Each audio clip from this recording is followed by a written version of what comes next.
Hello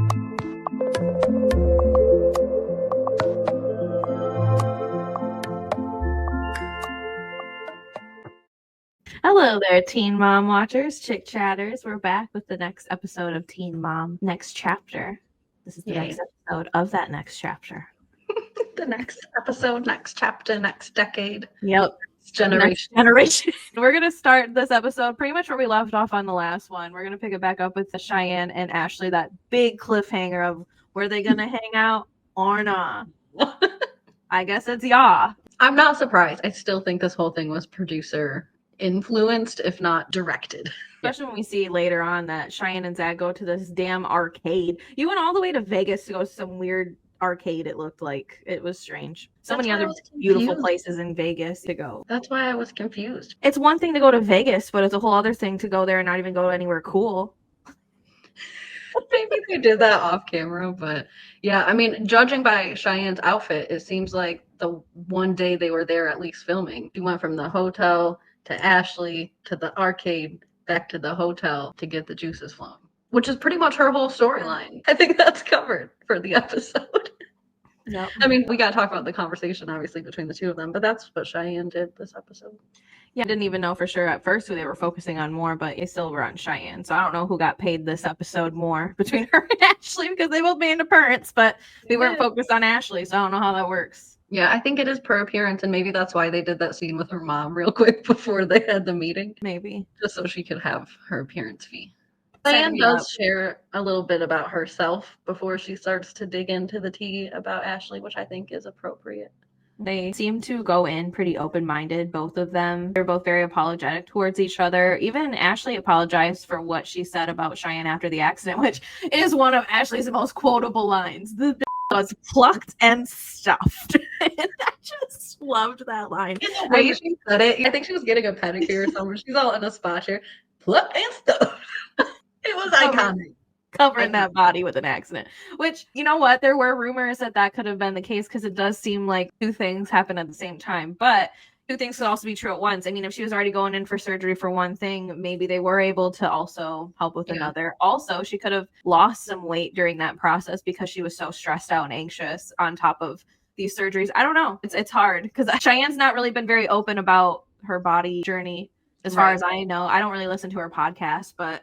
Yeah, as far as I know, at least not on the show, she hasn't been, but I know that she's gotten quite a few pluckings and stuffings. But I think the accusation was that she had kind of like a botch job, and then she used the accident as a cover-up and then went in and got it fixed, which I think also both of those things could be true, because if she had her body botched up, it's not just that it looks bad, it probably was done poorly. So if she got into an accident, her implants probably were messed up. More so than just what they looked like, being messed up. Ashley acknowledges that she got a little bit of a taste of her own medicine with this situation going on and hearing other people have comments about it and making their own opinions about it. They're both so serious at the end of the day, if you think about it. Like, regardless of whether or not two things are true at once with Cheyenne, I think it'd be pretty hard to really make up a shooting. I mean, regardless, you're still putting your life and your kid's life in danger, and that's just still really traumatizing. It'd be one thing if she was like, oh, I got into a car accident, and there's no proof of a car accident, but it seems as if she really did have something happen to her. There were bullet holes in her car. There's a whole court case and everything. I mean, somebody's in jail for this. Both of these things did happen, and both of these women could have lost their lives because of both of these situations. So I think they're both extremely serious, and it probably is really hard to have something personal and serious like that happen and live such a public life. They can sort of relate to each other. I think that's where they start to find some common ground in this conversation together. Like you said, they kind of apologize for the past and all of that. I think this was a good little union of two people. I think they both have some things to relate to each other on. Ashley was talking about all of her comments that she said, and Cheyenne's like, well, I don't really want to go down the list because we could be here all day. And I'm like, really? Is there that many things between y'all? But I get her sentiment. Like, y'all don't really need to sit there and dig it all up. Let's just move forward, and we don't even need to talk about being plucked and stuff. Well, I think the thing is, when people are beefing with Ashley, she does kind of go in on social media. So there might be a little bit of a list. Ashley got a little list with everybody. I think my favorite's Amber, though. I loved that beef that they had where someone was on the corner. Amber was rolling by each other because Ashley isn't the one, and neither is Amber, really. They really could have met up if they were in the same city. If they actually did reunions like they used to. True. Ashley talks a little bit about the DV issues that she experiences with Bar, and she takes some responsibility for not following through with the charges on that. And she talks about feeling angry at herself sometimes because that's what people see publicly is anger and the toxicity in her relationships and things like that. And I thought it was really sweet that Cheyenne reminded her that people do see that and that is true, but they also see her being a really good mom. And that's something that you and I talk about all the time. So I'm glad that someone reminded her of that because I could see her really feeling down on herself going through this so publicly and keep going back to him and not really standing up for herself the way that she should be. That's also why she lashes out at other people whenever there's one thing wrong that's being said. Well, that's the place that she has some control to be able to do that. Bar he's not huge, but he's quick. She's a little thing. Actually, he's really little if you think about it. Yeah. It makes me really sad to see that here that Ashley is in this situation more than we even knew about. Because I think he's been in jail like 8 different times for this. Or at least he's had 8 different times that the cops were called or something. Right. So you got to multiply that by 2 or 3. Because Ashley is not quick to call the police. She didn't even call the police when she was being kidnapped. Her mom did. Which is why I think it has escalated to that because he was able to get away with it for a while. So he thought he probably could hold her ass hostage. I mean, you know he was not in his right mind because what do you even think you're going to do after that? Just hold her in there forever? He was just upset. He saw her grinding on somebody on Instagram, making out. He was just beside himself, even though he had a whole probably other woman next to him while he was looking at the videos. Right. I know. I hate Bar. Anyways, I think it was nice that Cheyenne reminded her that people do see a good side of her, so she has a lot to stand on when it comes to that too. Especially Holly. You can just tell by the way Holly is that Ashley is a good mom. Even though, yes, there's Bar around, but Bar is not. Yeah. Well, you can tell that she keeps Holly really away from all of that stuff and sheltered from it, but at the same time, Holly is aware. I think they're going to say eventually that Holly knows that her dad is in jail, and I think she's going to visit him this season. It's all kind of a sticky situation, but I think Ashley handles it all fabulously with Holly. And she's so just like intelligent and well spoken. Just the cutest kid. The cutest. Every good part of Ashley is in Holly. She's definitely done that. Definitely. So moving on from Ashley, we're going to go over to Mackenzie. She's visiting her family in Oklahoma. She's hoping for a nice, relaxing trip because she's been struggling with this IVF process, especially getting her diabetes levels down. So she wanted to go and relax, but lo and behold, tragedy must strike her as usual, and I couldn't. Yeah. They needed to almost have a trigger warning for this. The photos that they showed, there was a lot of blood. I mean, I'm guessing that everyone who's watching already knows, but her dad somehow threw something and a bow from a bow and arrow ricocheted and it went into his arm. And they showed some photos and it looked like it was a very, very serious injury. And Mackenzie said he could have bled out within several minutes if her sister wasn't there and she put something around his arm to stop the bleeding. So he did survive it. Seems like he's going to have some nerve damage, but in the end of his hospitalization, we did see him wiggling his fingers a little bit. And they said initially that he could use his thumbs, which I think is incredible. So seems like he's going to walk away from this pretty unscathed, but I just felt so sad. The way I resurrected in bed when I saw the photos, I was just like this for literal, like I had to pause it and I had to have a moment because even back when she was going through the thing with her mom, I used to have to fast forward through her scenes just because I can't watch somebody slowly lose a parent. That's just the saddest thing to me. So if something would have happened to her dad too, I just would have been beside myself. I just love that guy. He's such a cute little man, just seeing him all up in the proposal. He's just the sweetest guy. And my heart just like broke for her because she was going there to visit her dad. And she might even be thinking maybe if I wasn't even up here coming up to the lake, he wouldn't have been rushing around like that, or I don't know. I was just so shocked. It brought me back to her almost losing her mom. I was like, oh my gosh, this girl, she can't catch a break. She had one good season, and now she's about to lose another parent because they left me on a cliffhanger for a minute. I didn't know if he was okay. And the way that she was explaining it, she had her little camera on and she said what was supposed to be so exciting turned into a tragedy. And when you think of tragedy, you always think of the worst. And she starts talking about hunting gear and all of that. And I was worried that maybe he hit a real gun and then shot him maybe somewhere fatal. And that was where my mind went before she said bow. And so, yeah, I was shocked either way. It looked like it was a very, very serious injury. So I don't even know it would be worse if he would have shot himself in the arm on accident or a bow, because a bow, that is such a gnarly. Right. It might have been a cleaner in your arm with a gun. Yeah, I don't know. And like you said, when we were talking earlier, I thought it was like a flesh wound. It might have ricocheted, like it hit him, but there was some blood and he needed some stitches. I was not prepared to see a crime scene photos. It was just intense. And all the random warning warnings that they give us for things, they definitely could have gave us a warning for that. Just real quick, the scenes here might be graphic. Fast forward 20 seconds if you're not interested. It's okay to give us that. I do understand, though. I think when you talk about getting hit with a bow, a lot of people probably think of a flesh wound. So I get why they wanted to show the seriousness of it, that Mackenzie wasn't being dramatic and saying her dad could have died. But yeah, that was a lot to see. It was shocking to see. But I'm really glad that he's okay. And he was 3 minutes from death. I don't know if he lives on his own completely, but it was very lucky that her sister was there, even to be there to call the ambulance or whatever, because you're in shock when that kind of thing happens to you. I don't know if he would have been able to help himself. It's really scary. I'm really glad he's okay, especially because, like Mackenzie said, and she broke my heart when she said this, he is all that's left of her mom. Yeah. It's just so sad. And she doesn't deserve to lose both parents like that, especially so close together. I mean, her mom really didn't pass not that long ago. It's only been a few years. Yeah.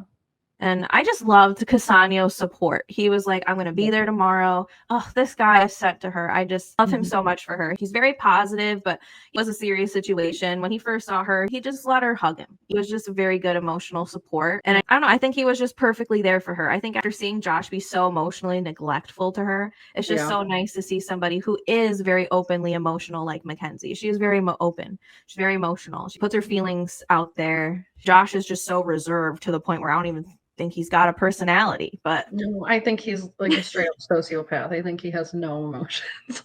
Something's off with Josh. I don't know. Off. Yeah. I thought Kaz was amazing. He continues to impress me pretty much every time I see him. I know we were considering maybe sometimes he doesn't acknowledge like the full reality of things, but he definitely thought how serious this was, and he was just there, right? He was quiet. He kind of cracked a small joke when he saw her dad, which I thought that just seems natural and normal. Everything just seems so peaceful with the relationship. So that's a good thing, because Mackenzie still has a really chaotic life with all her kids, and she is trying to get pregnant again. She's trying to get this A1C down to 6.5, and I think it was at 6.8 when she left, and by the time she gets home it was at 7.0. So that is not good. That is not progress. Cass also was good at reassuring her, look what happened on that trip. No one's gonna blame you for that. We'll get it back down. It was really only down by 2 points, like 0.2. So I'm sure, I mean, I don't know how hard you have to work to get it down 2 more points. So I can appreciate that she feels like she's taken steps backwards, but I think Kaz makes a good point too, that it's not like this is happening naturally or you're doing something wrong. This happened because of stress. And it's really well known that blood sugar can change because of that stuff.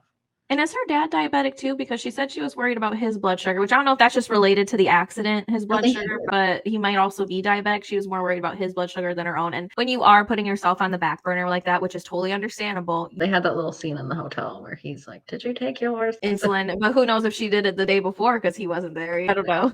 Although he could have reminded her on the phone. But yeah, it's a thing. But I hope Mackenzie's not too set back by it. I just think she's stressed in general. And this is just one more thing on the plate. She just came back from a very stressful, not so vacation. So I can totally see why she's like, oh my gosh, now this. But I do think she'll be able to get it back down. She is very diligent and she's healthy. And so I think as long as she follows the steps, it's probably going to take longer because she does typically stay at a higher A1C, she said. But I think as long as she follows what she's supposed to do, eventually she will get there. Moving on to more trauma. More trauma. Let's go find Amber. Yeah. Woohoo. So we start Amber's scene off with Gary and Christina. They're having a conversation about her. At first I was like, whose baby is that? Were you? What baby? When Christina was holding that baby, I was like, whose baby is that? And then they did caption that it was her niece or nephew or something. I think it was her niece. I didn't even notice that. She was holding a whole child and I was like, whose baby is that? Really? I had no idea. I must be another baby. Like, well, that's not one of Amber's. I know that. I had no idea. I had to rewind it to make sure. At first, I was just getting ready and stuff, so I wasn't completely watching, but I was listening. And then I looked over and I saw she was holding this baby, and I was like, "What caucus white baby is that? Whose white baby is that? Whose goddamn white baby is that?" Caucasus Mountains. I had to rewind it to the beginning of the scene because I'm like, well, hopefully they introduce this baby. Yeah, like where's the introduction here? Luckily, there was an introduction. I think the baby's name was Millie. They put Christina, Gary's wife, Leah's mom, whatever, and then they put Millie, Christina's niece or nephew or something, and I was like, okay. Like, but they could have said something. I just would like to know where I was both times that I sat down and watched this episode and have no recollection of a baby. I believe you. I totally believe you, but I just want to know where my brain was. She's holding a child the whole circle. Wow. on her front. Like there's a child hanging on her like a monkey. Amazing. It was just a shock to me at first. I was like, that's not Emily. Emily's older than that. We see Emily, but that'll be later. But anyways, they're talking about Amber and Leah. Yeah.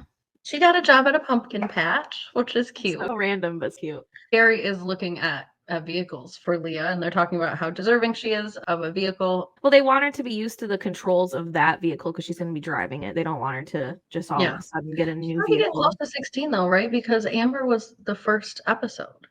But I think Bentley's actually older than her. I want to say Bentley's birthday is October-ish. Yes, and Leah's is a month after. They just, right. Because Macy was the first episode, technically, right. that dropped. But I think Amber was just one of the first ones they discovered. But they were all pregnant at the same time. Some of them were further along than others when we actually saw them. Well, then, so Leah's got to be almost 16. Anyways, what's funny here is Christina asked Gary, should we include Amber in this whole vehicle situation? And he says, no.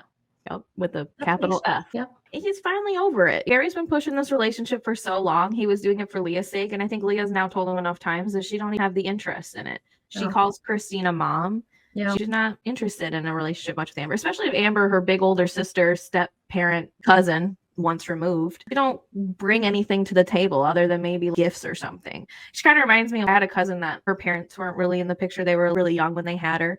So my aunt, who was her grandma, who probably should have been the one caring for her, she ended up with a different family member. But every time she would visit, she would just bring all these gifts and stuff. Mm-hmm. And then she'd leave again. And it's like, great, you bring all these presents, but you're not actually offering anything of substance. I feel like Kate and Tyler try to have more contact with their adopted child that they're not allowed to talk to than Amber tries to have with her legitimate child that has been sitting here waiting to have a relationship with her for years and years and years. And instead, Amber invests all her time into these men who break her heart, ruin her mental health, and then what? She shows up all sulking to her ex and her child, and it's just ridiculous. It's very, very sad to see somebody who just takes absolutely no accountability. And speaking of that, we show up outside of Amber's house with production outside per effing usual. How many times have we seen cars outside, filming crew sitting outside, knock, knock, knock, no answer, let's call her, let's text her. Sometimes hours would go by. We've seen this so many times.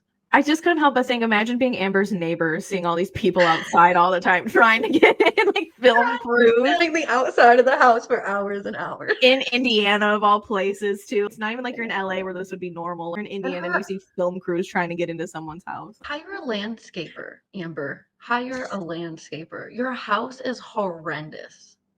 And that ain't Andrew still. It's not. And you're going to have these producers out here. You're not going to let them in your home. You know, they're just going to sit here and aerial shot the entire outside of your house. Your house is horrendous, lady.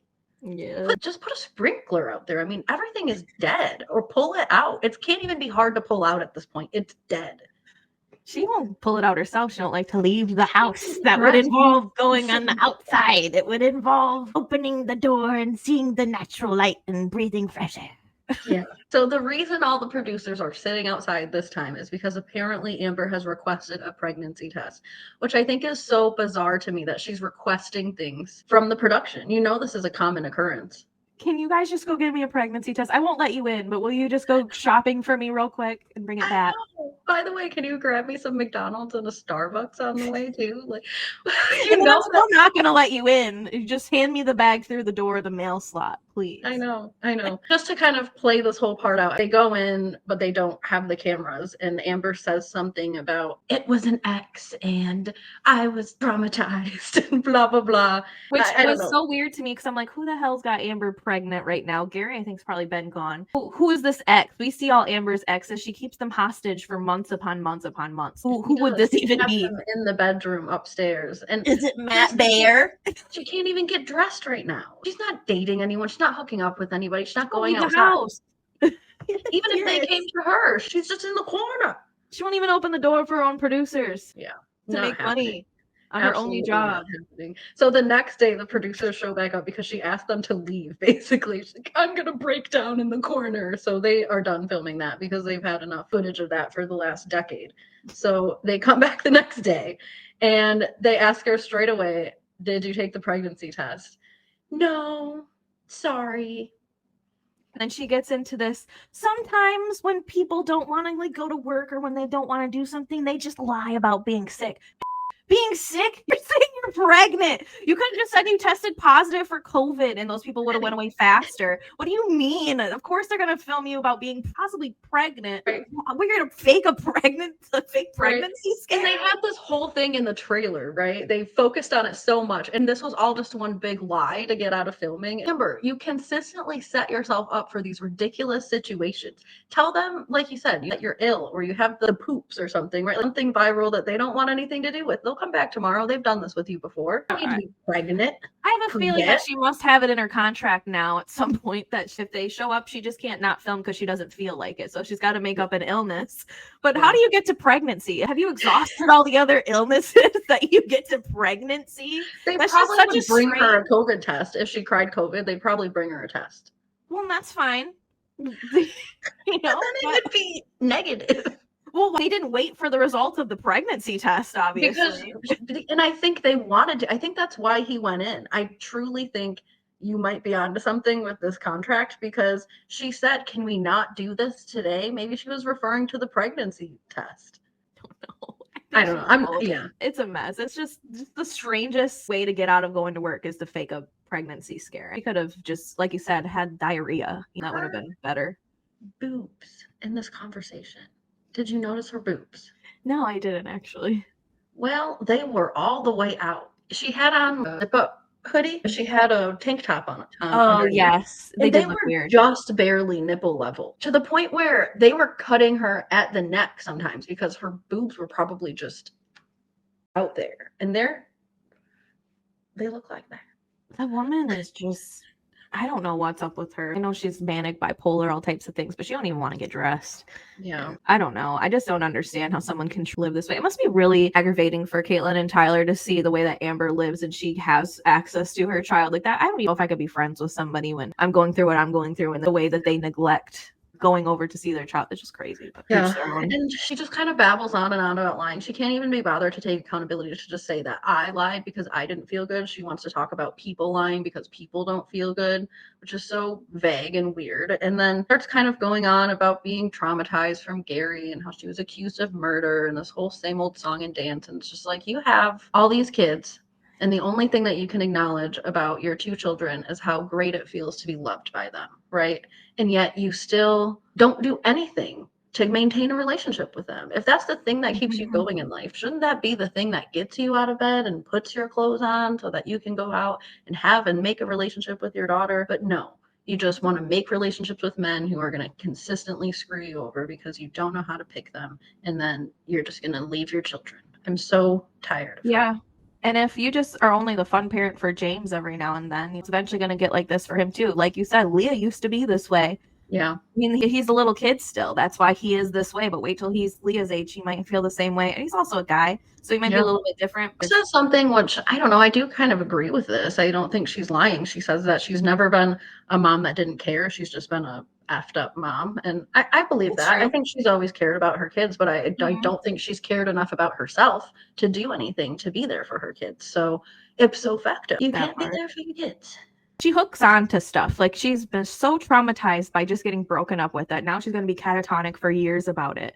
And it's like, why do you want to harp on being traumatized? It's like she wants to be traumatized by this. People online might have asked if she murdered her fiance. Big deal. We all know she didn't. He's alive. He's well. Now get over it. Okay. Like, I think it's just when someone goes missing and you have a violent history, just expect that people blame people for.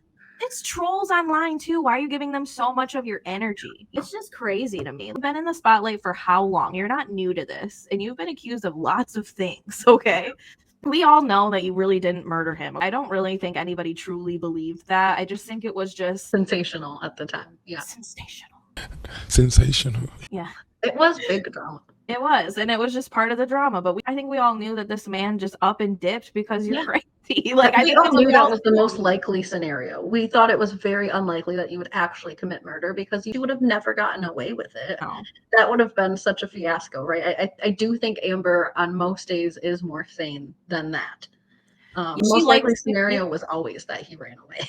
Well, and she likes to keep these men hostage, if anything. I don't think she's really trying to get rid of them. I get that that was probably hard to hear, that people could think that you would do that. But when you think about it, the general public doesn't actually know you. So you just need to be able to compartmentalize there. But It's crazy how she's just gonna now use this thing that happened with Gary, and it's gonna be, now I'm traumatized. It traumatized me. I don't know about dating. The woman is just so dramatic, and I get that that's part of her mental illness, but it's still, I see so many people struggle with similar mental illnesses that can still get up in the morning and do what they have to do. And I think maybe that's where MTV has failed Amber, is that they've given her too much money to sit on her ass, or she doesn't even feel like she needs to film. It's her one and only job. She's trying to fake pregnancies to get out of freaking filming. And I think if she would have been left to her own devices back then, if they just would have stopped it at 16 and pregnant, Amber would have been forced to have to provide for herself. She probably still would have ended up in jail at some point, but she would have had to have been forced to provide for herself. There are people who have these mental illnesses that don't have the luxury of sitting in bed all day. They have to provide for themselves. Why can't Amber get up and see her child for 5 minutes, or even film? Production will drive her there. They'll pay for the food that they eat while they do the scene. They'll pay for her taxi on the way back home so she can cry on film about how terrible it was, and then they'll pay for her therapy afterwards. Yeah, you're exactly right. I think this is where the negative aspect of being on TV for so long has affected Amber specifically, because she's really taken enabled for sure. Yeah. So where was that treatment for Janelle? I think they offered to pay for a divorce lawyer when she initially left David a long time ago, because she was going to get back on the show. I think that they were going to really help her out with that. And then she went back to the land, and they were like, well, screw you. You're going to have to do it on your own. We'll film it still. You're going to have to do it on your own. Back to the Amber storyline. So we go back over to Leah, Gary, and Christina, and they present Leah with her car, which was cute. Her sister was just beeping that horn till people got annoyed of her. I was surprised they let it go on for so long, honestly. It was getting crazy. It was driving me nuts. I was like, okay, Emily, she sees it. She sees it. We good now. Leah openly calls Christina mom, which I don't think I've ever heard it before, but I wasn't shocked by it. I was actually more shocked that they had to explain it. But Christina was like, you started calling you mom a couple years ago, which I don't think they've ever showed Leah calling her mom, but I do remember her switch when she started calling Amber Amber. I do remember her starting to call Amber by her first name. Yeah. But not in front of Amber, probably, because Amber would lose her mind. When she talks about Amber, she calls her Amber. Yeah, I remember that was a couple seasons ago. So probably off camera, I imagine. That's when it switched. And Christina did take an opportunity in this episode to talk about time that she's invested into Leah and being there for her as a parent, driving her places and reflecting on what it's going to be like when Leah pulls out of the driveway on her own and she doesn't have to take her to all her friends' house and all that stuff. Christina has been the primary mother. If you look at the contrast of scenes, Christina's sitting here reminiscing. Leah's birthday's coming up. She's getting emotional. And then you got Amber over there trying to get out of work by faking pregnancies and getting emotional over a man that's been gone for months. I know. And meanwhile, her daughter is over here having a really big moment in her life. And it should be a big moment for Amber as well. Nobody can count on Amber to even show up, let alone to be involved in it financially. Right? I think Gary has really learned his lesson at this point when it comes to trying to involve Amber in things that are going to be fun and happy for Leah, because Leah has had enough. Sure, Amber would have thrown down on the vehicle. I don't think that she would have had a problem doing that, but I think that she would have wanted to show up for her 1-2 minutes just for Leah to get the vehicle and then just skedaddle again and be like, oh, sweetie, I remember when I gave birth to you at 16 and then I had to go to prison and that's why you're here. It's like Gary said, at some point it's not even worth it. Leah's old enough to forge that relationship on her own. She has her own phone. Amber can get a hold of her on her own. If they want to make a plan, they can make a plan. And soon Leah's going to be driving. So if she really wants to meet up with Amber, she can drive over there herself. Gary really doesn't need to be involved much at this point. And bought her a damn car and a damn phone. If she wants to talk to her mom, she'll do it. It's not his responsibility anymore. Maybe when she was younger, now she's older. It's really up to her. And I just don't blame him for not giving a crap about that anymore. It's not his place anymore. Yeah, agreed. Let's go up to Michigan and we'll see Kate and Ty. Their whole storyline, I think this whole season is pretty much going to be around this adoption. We ended last season off on them pretty much not getting responses back about updates and things like that. And they go over where they're at now with the adoption, that they've been sending gifts and it seems like updates every 2 weeks, which I don't know. Maybe it's just me, but I do think it's excessive, the amount of I think it is too. And they actually released a good amount of these messages a couple of months ago when Kate was posting all of this stuff. They shared quite a few screenshots and it did look like it was quite excessive. It's one thing if they're responding and they're having this kind of conversational back and forth periodically, but nobody's responding to her. And so after scrolling 3 or 4 times and having 3 or 4 messages that aren't responded to, it does start to look a little bit delusional. Their updates were like, we went to the park today and things like that. Like, they were really strange. I don't understand completely adoption. I've never been adopted and I've never adopted out a child. So I can't comprehend, but I just feel like 2 weeks is very often. I feel like maybe once a month or once every 3 months would probably be what they would find acceptable for a random update. But if they've been doing every 2 weeks for the last 15 years, that's crazy to me. I think as the communication slowed Been down dropping on off. She's their just end, been I think Catelyn's been really being excessive about it. I can't argue with Teresa's statement to Dawn saying that it's out of control. I think it kind of is out of control. They agree to meet with Dawn and they do sit down and have a conversation with Dawn. And even Dawn kind of brings up that idea that like this is kind of a lot. And sometimes when people are put in these situations, the only thing they can do is cut off the communication. It seems that they've done all the other things to try to get you to take the message and you're not. So yeah, because they've closing the said adoption is sort of their option right now. And it's not fair. they don't want Catelynn and Tyler showing photos. They don't want them talking about things. And then they still do those things. And I get that they're in their right, but they also have to understand there are consequences to that. And sometimes they're very aware of that. So they're like, I don't care if Brandon and Teresa get mad about this. I'm going to say this anyways. Well, then you're saying you don't care if that's what happens. And I want to be clear. I'm not a Brandon and Teresa apologist. I don't think that they're the greatest people in the world. I think that they've made a lot of mistakes, but I also think they are Carly's parents and they are allowed to make these decisions. And so I'm definitely team Kate and Ty. I think that they're great people and I think they should have access to their child when they signed up for an open adoption. But I also see the reality of the situation and that what's going on is really excessive. It could be borderline harassment, right? If Teresa and Brandon are not responding to these messages and she sends them, we're really getting to the point where it's kind of wild. How many gifts is she sending too? Is she sending it on every holiday, like every Valentine? Sending it more than that. Yeah, because I think what Brandon and Teresa signed up for is birthday gifts and Christmas gifts or something. And they're probably getting way more than what they bargained for. I think that both sets of couples, Brandon and Teresa and Catelynn and Tyler, signed up for different things. I think Brandon and Teresa knew they wanted more of a semi-open adoption. They didn't really want, because it's past 5 years, things like that. But they weren't transparent with Catelynn and Tyler. I think they should have been able to find somebody that was more open. Because obviously, Catelynn and Tyler really wanted their child. They just really couldn't have her. They were in a really bad situation. That was the thing. Yeah. I think if they would have just had the open adoption that they wanted, then it would be a lot better for them. I think they wouldn't even be so hyper focused on Carly all the time. It's almost gotta be hard to be their other kids sometimes. It seems like their parents are now focused on Carly because they can't have access to her. But now they're starting a podcast. And I think Dawn actually did a really fantastic job this episode of acknowledging and validating both Kate and Tyler's pain, but also helping them to kind of ground themselves in reality a little bit. And helping them to give themselves permission. I loved the way that she said that you guys are allowed to just take a pause. And she said, the only thing we haven't tried yet is to just put pause on this for who knows how long, a couple of months. Let's not decide that right now. And you could literally see Tyler's shoulders drop and relax as soon as she said that, because I think they decided for themselves the only way that they can show Carly that they love her and that they want her, right, is to do this persistently until they get a response from someone. And I think Tyler and Kate eventually hearing, maybe you guys just take a pause and wait because this is the only avenue you haven't tried yet and see what they do with this when they feel less bombarded. He just looked so much more calm and at peace to hear all of this. And I understand that they have not heard from Carly that this is not what she wants, but that does not mean that that's not what Carly has said. Kate is all gung-ho about, I'm telling her mother to advocate for her. Well, what if she is advocating for her? What if Carly does not want contact right now and also doesn't want them to know that she doesn't want contact right now? That's what this would be. And maybe Carly doesn't want her parents being talked about so openly in the media right now. Because if you think about it, people she goes to school with might know she's adopted, might know that this is where she comes from. Even though the public hasn't seen her face in years, doesn't mean that she's not being affected by it. Totally. She's still Carly. Everyone knows exactly what she looks like. And I think Dawn did a really good job as well of reminding Kate and Tyler that they do have power. They feel very powerless with the adoption, and they are. But when it comes to having a public platform and speaking on people in public, especially people who are not interested in being in public themselves. So there's no way Brandon and Teresa are going to go in public on a platform and defend themselves, really no matter what Kate and Ty say, because they're not interested in it. And so Kate and Ty can kind of say whatever they want. And that is a lot of power because everyone is listening.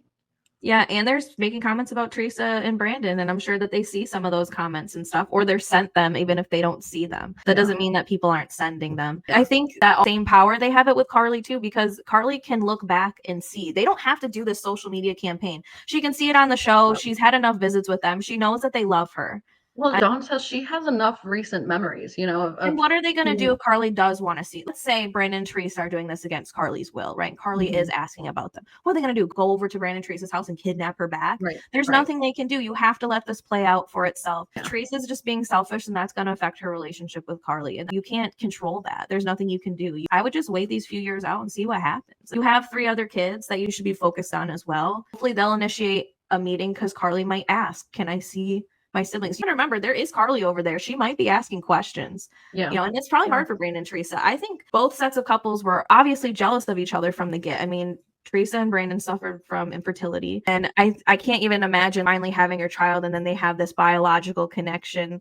And whenever you see the family, they're always like the sisters are together. And it seems like the more Tyler and Catelyn's family grew, it almost might have been harder to pull Carly away from that, because Carly might have more questions when they leave. It just opens that all the time. And I think we just need to give them the time and the grace of just seeing what happens. I mean, they are her parents at the end of the day. They're not hurting her. She's not in a bad situation. I think Catelynn and Tyler just need to put a pause, just like Dawn said. I think that's really the only thing they can do. I just thought it was funny that Dawn walked in with that damn manila folder. Like, I know that original contract was in there so she could pull it out and be like, remember. She did. Yeah. Yeah. I think at the end of the day, both couples here are trying to do what they think is best for Carly, and that's honorable. But I think that's where Dawn comes in. And I do think she's honestly an incredible mediator between all of them. And Tyler does give her credit when they sit down for her negotiating and mediating as many meetings in person as they have had thus far. So I guess Dawn deserves a little more credit than I said last episode.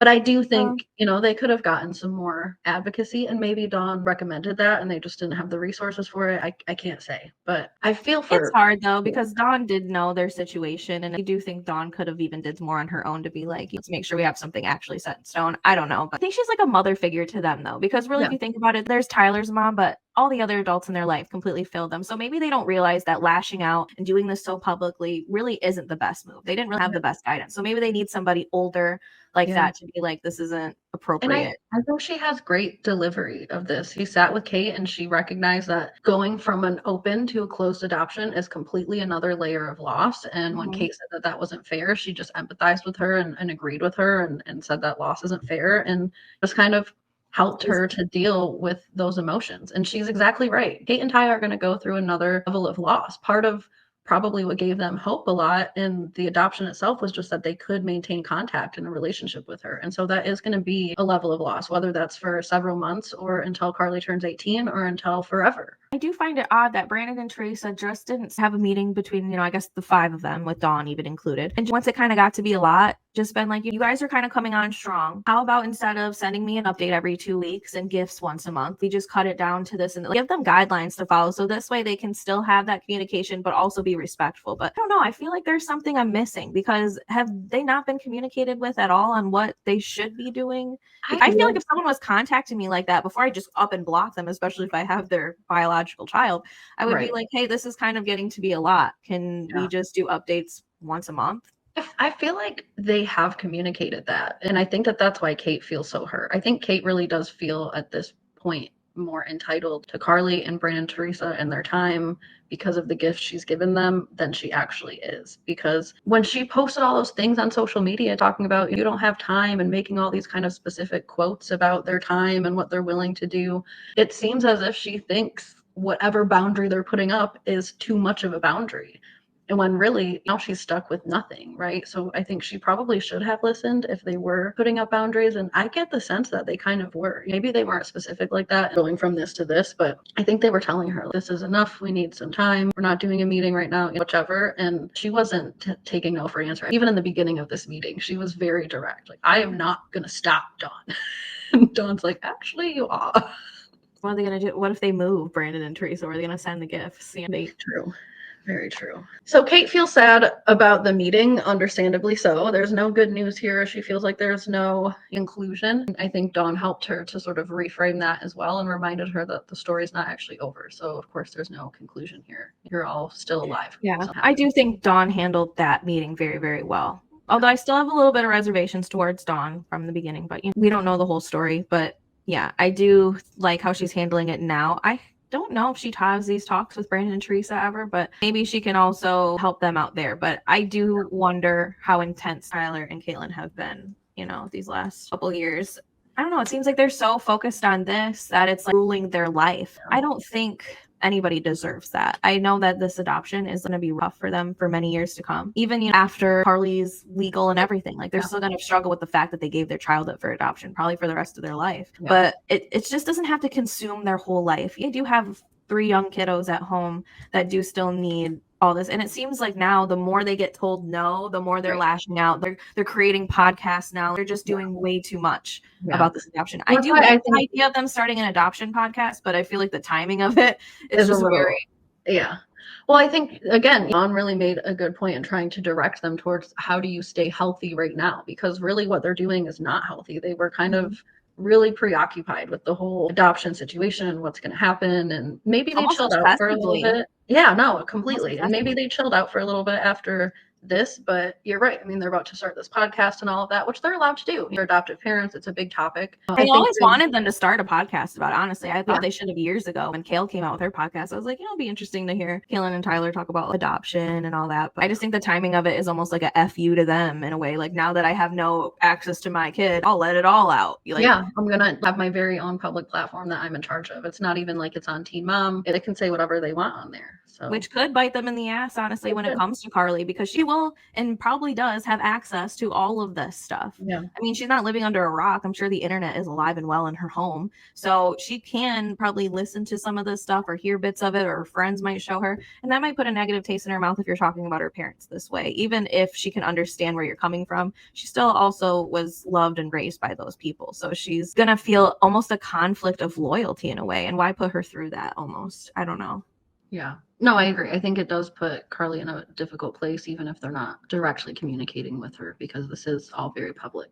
Not saying that it shouldn't be. I mean, they're very well entitled to, and I sympathize with them a lot. In fact, I'm more in the middle, I guess now. I would say I'm in the middle after this episode. I just see both sides, and I feel bad for everybody involved, especially Carly. She's going to have it the roughest. Yeah, I agree. So looking forward to next time, we have Cheyenne might be pregnant. I kind of just added that into the next time because they plopped that into the end of the episode, but I don't think she's pregnant though, because I don't even think she's posted anything about being pregnant. I don't think she is either. Oh, I guess we'll see. I mean, things happen with pregnancies. Nova is going to turn 13, so maybe we'll see them focus on Nova. Ashley's mom is going on a cruise, so she's probably going to lose all the support that she has right now, which is pretty minimal during a really hard time in her life. So I think that's why they're focusing on that. Ryder is going to have some kind of heart on fire situation, and I know she has a heart problem, so they're going to take her to the cardiologist. We're going to have some more wheelchair arguments with Leah and Allie. And then Mackenzie, I think, is going to go through, is it Jax? I think he's the oldest one. She's going to go through his phone. So we shall see what is up on there. Well, we'll see you next time, Chick Chatters. All right, remember to like, subscribe, share, and also reduce, reuse, recycle Rihanna. And click the copy share link. Yeah, you ain't got to share it. Yeah, just copy the link. Fake it, just like Amber did. Just make an excuse. Make an excuse. Fake a pregnancy today while you're at it. Yeah. Just ask someone to buy you a pregnancy test and spend $20 to $30 and then just not take it and be like, no. I don't need to. Some people just fake illnesses to get out of things. Didn't you know that? Yeah. Well, I'm going to be sick next week, so I might come down with the pregnancy next week. In mind. Maybe we'll see you next week. Maybe we won't. Maybe we'll be pregnant. Who knows? Bye. Bye.